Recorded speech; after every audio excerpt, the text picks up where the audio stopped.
So do you actually have protein shake on a daily basis because your protein demand is quite high, you mentioned? I mean, it's not super high. I mean, there's a lot of discussion about what's the adequate amount of protein you should consume when you work out. The traditional 1 gram per pound of, body weight, or 1 gram per pound of ideal body weight.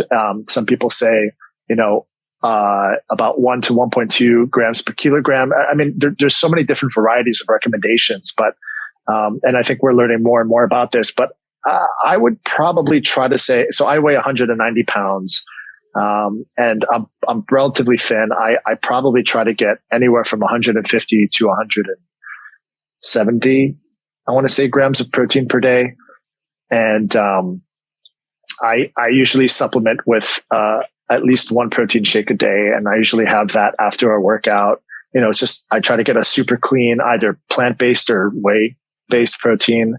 And I mix it with some almond milk and water and throw in some berries and, some other nutritive, supplements like some flaxseed or amla powder, just for cholesterol's sake. And, that's kind of my approach to my protein, but I get the rest of my protein from like eggs and oatmeal in the morning. And, I eat nuts and a lot of legumes, stuff like that. Tofu, almost daily. Yeah. What protein powder do you use? Obviously it's not sponsored or anything, but just out of curiosity, because I use Gold Standard. You said you use like a plant-based protein powder. Oh yeah, and I guess I should have mentioned, I mean, I definitely have no conflicts of interest. I get no money from anybody. Maybe one day, but right now I take no money from anyone. I've played with a lot of different brands and varieties. So my target, I don't have like one particular brand that I think is the absolute best, but what I generally look for in a protein is I don't want anything that says proprietary blend on it, because I want to know what I'm getting is actually what I'm looking for. So, again, it's not FDA regulated, so they can say whatever they want. But there are certain companies that try to stay, whole and integral to their word. And so, Legion is a company that is run by, I think, a guy named Mike Matthews. And, his whole, sort of motto is to give you a pure, clean approach to the supplements that you would use for your workout. So Legion, is a great company that I have liked, over the years, and they have a pretty clean whey protein. They also have plant-based stuff. For plant stuff, I think I use,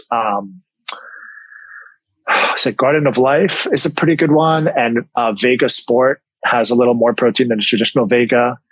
Those are pretty good. But what's most important for me is that it's not high in sodium. And that's what most people don't realize, is that a lot of protein powders are super high in sodium. I mean, one scoop can carry about 300 or more milligrams of sodium.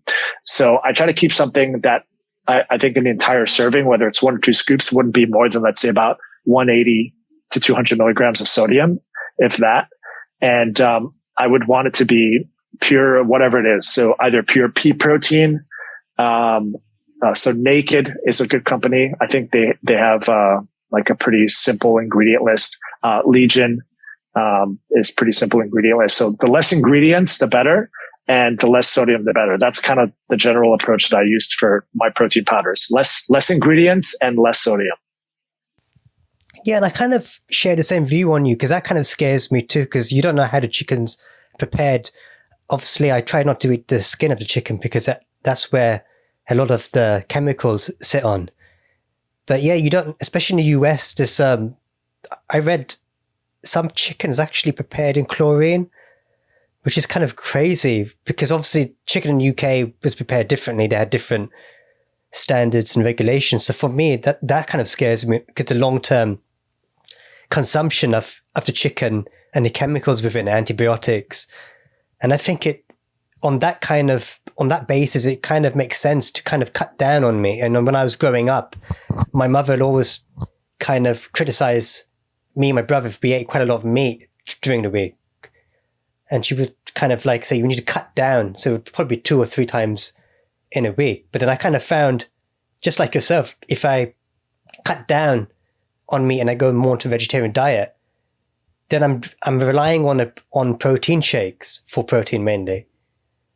And how's that going to affect my health in the long term?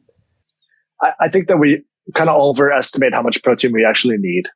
I don't think it's as high as, some people say, oh, you need 2 grams per, like people are like, oh, I eat like 300 grams of protein a day. And I think that's just too much and unnecessary. I think, if you do 1 gram per pound of lean body mass, so even though I'm 190, I think my lean body mass is probably more like, maybe 170, 160 something. I don't know. But, I don't think I need that much protein. And even then, I think getting 160, 170 grams of protein is probably more than enough. It just depends on which source you're using and who you're getting the information from. But it's probably not as high as we think it traditionally was stated to be. I'd probably be just as fine with about 140 to 150. Do we have firm evidence for that? Not exactly, but there is some science out there, and there are journals devoted to bodybuilding and exercise fitness. And they do experimentation with, protein consumption. And I think that in general, what I've seen as a trend is that it's usually not as high as we think it is. Yeah. Is your goal now to be more lean, or what was your kind of goal? Were you trying to stay in shape, or were you just trying to focus more on health? And yeah, it used to be just get as big as possible. I wanted to be, like super muscular and huge. And there was a time before I stopped eating meat where I was just working out like 6 days a week and eating tons and tons of meat every day, usually lean varieties like turkey breast and chicken breast. But I was upwards of nearly 200 pounds and pretty big and strong. But I think the more I do outdoor stuff now, like I try to surf as much as I can, and carrying a larger frame can be, malproductive for that. So my goal now is I probably, may want to put on a little bit more muscle mass on, but I just try to keep it lean, no more than about, 10 to 12% body fat if I can help it. And that's actually pretty lean as is. And,